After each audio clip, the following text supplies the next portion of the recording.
Hi, and thanks so much for clicking on this video and welcome to Integral of Symmetry. Integral of Symmetry is a new method in order to calculate any primitive of any function in any dimensional space. And actually, it's a topology algebraic point of view. I mean, we don't make mention about the small quantity to approach to zero, neither a great collection of small quantity whose number approach to infinite. Yet we keep the differential as symbology notation in order to make an easy transition from the former point of view of the integral and differential calculus that we inherit from Newton and Leibniz to this new approach. And in this 8th video, we are going to solve our first differential equation in three-dimensional space using this algorithm of integral of symmetry. And it will be nothing else and nothing less than the gravitational problem in three-dimensional space.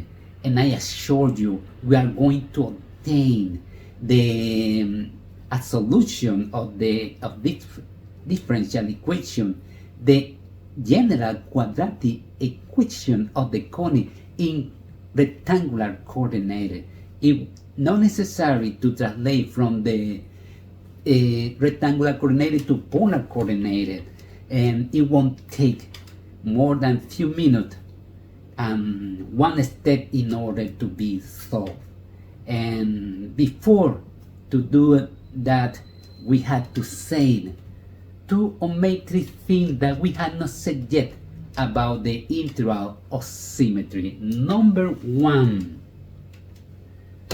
the primitive that we have been obtaining by applying this algorithm of integral of symmetry in the last video are not yet a three-dimensional function of two variable independent. That is, the primitive capital S of S wide by applying the integral of symmetry over a scalar function, a lower kf of S wide in three-dimensional space, ds wide is not a two variable independent function. Actually, the variable sy are ruled by a parameter that we are going to call a parameter of expansion. For instance, if we consider the circular expansion that we saw in the last video, you could see that when the circumference expand over the plane, this is our x-axis and this is our y-axis. When the circumference expand over this plane S wide, any of the circumference obeyed this equation, which is the equation of the circumference s squared plus y squared equal r squared. That equation bound the variable s wide, and they are no longer independent variable. You can solve, for instance, any of the variable y in terms of another, y equal root square of r squared minus s squared. For that, we say that the variables are not independent, the variable s y. The second thing that we had not said yet is that the processes of the integral of symmetry doesn't generate a constant of integration. instead it generates a variable of independent that we are going to call capital Vsy. This variable independent make the primitive that we have been obtaining in a really three-dimensional function of two variable independent.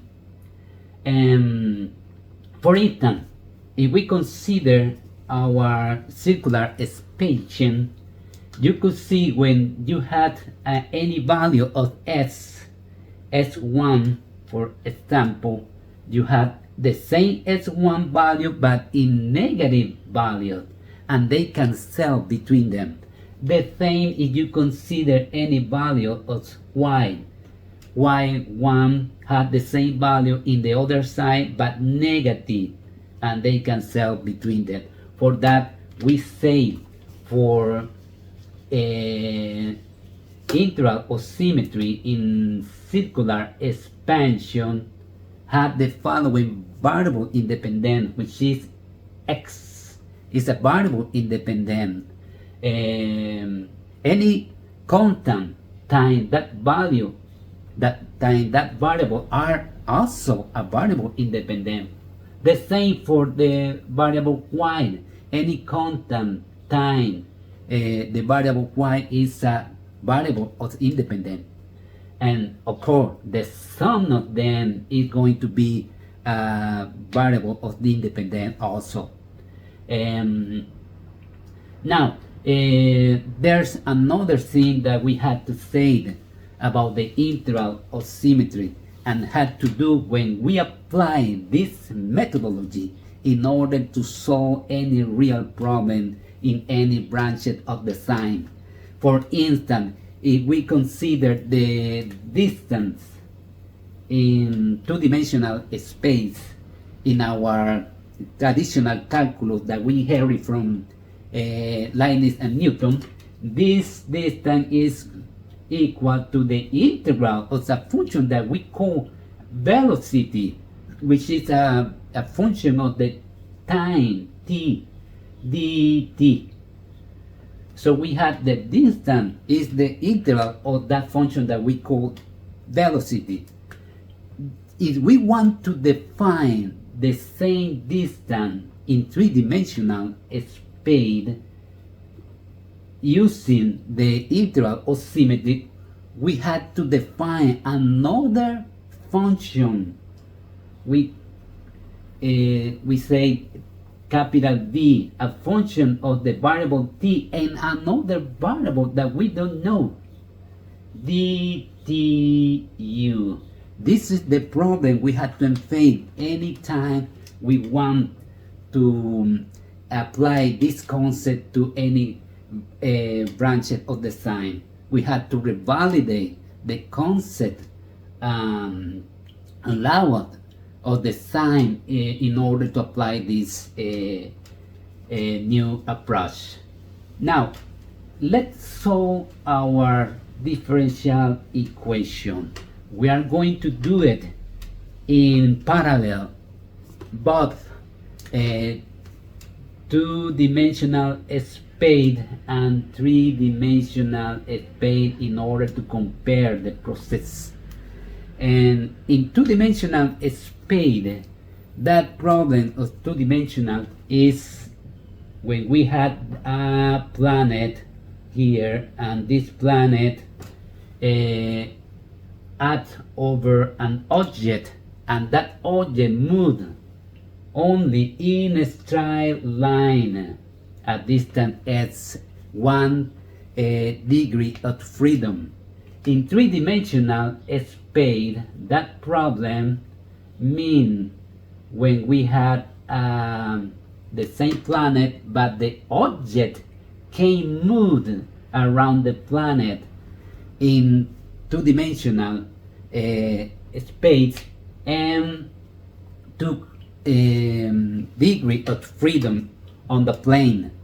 And the equation that we are going to use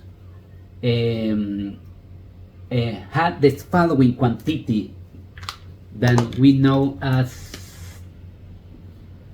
we know that quantity a kinetic energy T, capital T equal 1/2 time m, which is the mass of the object, time v squared. This is the quantity that we are going to use in the differential equation in both sides of the problem.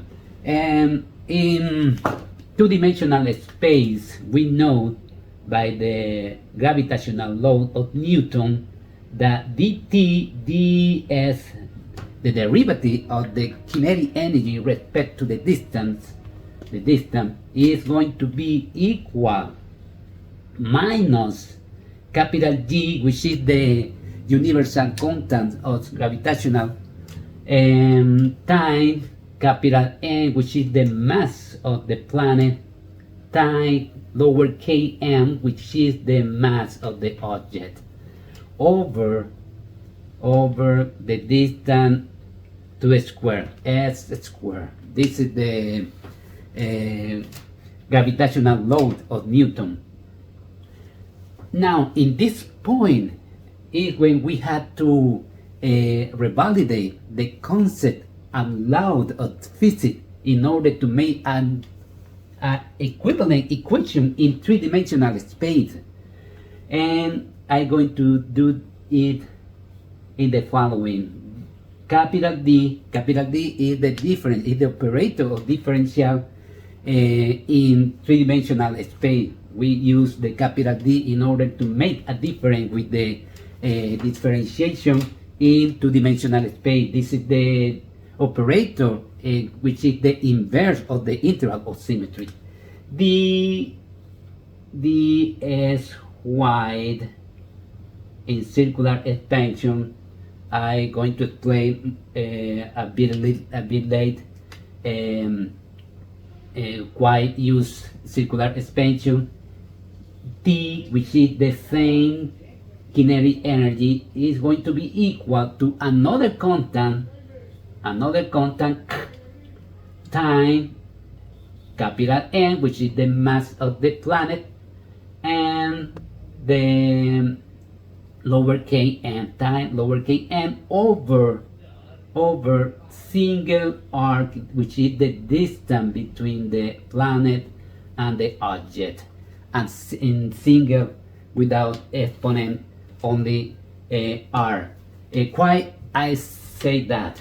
Because by argument of the continuity equation that we are not explaining here, you can see the explanation in this book, which is Integral of Symmetry. Is written in Spanish, Integral of Symmetry in 3D. You can see that explanation with more detail, and we only say that the quantity on the denominator, in the denominator, this quantity is dx, is the distance, a length, and this quantity s squared is the area. This quantity of the denominator, when you multiply between the product, it's going to be a volume. The same in this equation, the product of the denominator had to be a volume. For that, is we have dsy, this is an area. For that, it's necessary that it is a length. For that, we put r in a single, only r. And now let's solve our equation in two-dimensional space, as we all know already how to do it. This is dt equal minus capital G time capital N time lowercase m ds over s squared. We take integral in both sides of the equation, and the same for that in three-dimensional space. dt is going to be equal minus time capital N time lowercase m dsy in circular expansion over r. But who is r? R is going to be root square of s squared plus y squared, which is the argument of the circular expansion. For that we use circular expansion. And we take the integral of both sides of the equation. Now we use the formula. What is the formula in classical integral? Is the formula is the well-known formula of the any power of the variable m ds, integral of fm to n ds is going to be sm plus 1 divided m plus 1. And the same formula for circular expansion you could see in the last video about the circular expansion is the integral of symmetry of s squared plus y squared to m. The circular expansion sy is going to be pi times s squared plus y squared to m plus 1 divided by m plus 1. This is the formula. And we apply the formula in both sides, the respective formula, and we had the following. We had minus g times capital N times lowercase m, and minus 2, the n in this is minus 2. This is minus 2. Minus 2 plus 1 is minus 1. For that we had s under and single, and m plus 1, which is minus 2 plus 1 is negative 1. So we had the same, and plus a constant of integration.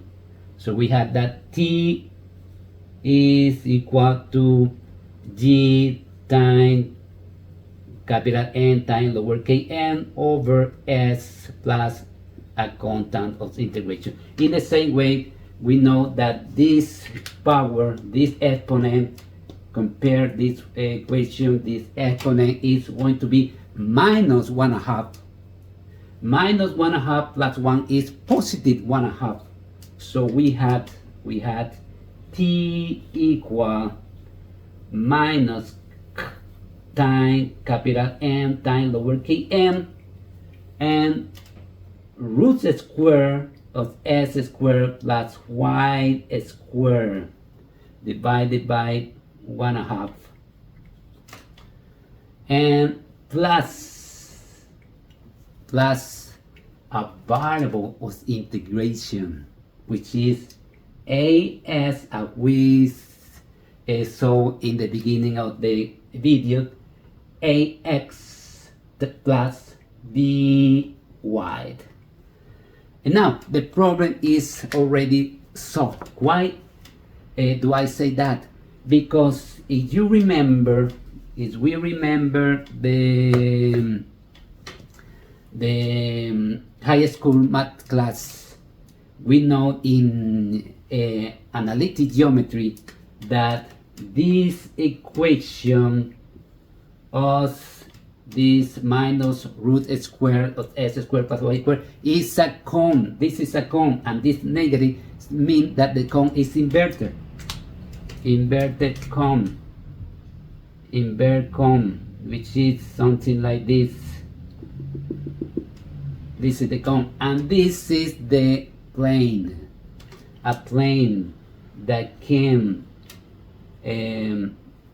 intersect the cone, whether according to the value of a and b and t, intersect the cone, whether circumference or ellipsoid or paraboloid or hyperparaboloid. And for that we say that we have already this general equation of the cone. If you want to obtain the canonic general of the equation, only that you have to do is pass this to the other side and take isolate this in the other side and take a square on both sides. Thank you so much for watching this video. in the next video we are going to begin using the derivative of three-dimensional space that we are not developed yet, but in the next video we're going to use in order to solve a complicated problem of optimization without, in one step, without using Lagrange multiplier, only with the use of the primitive in three-dimensional space. That primitive is a scalar function. You will take a scalar function and take derivative and obtain again a scalar function. You have not obtained anymore a gradient, a vectorial function. You have to obtain a three-dimensional function, which is a scalar function. Thank you so much, and I hope to see you again in the next video.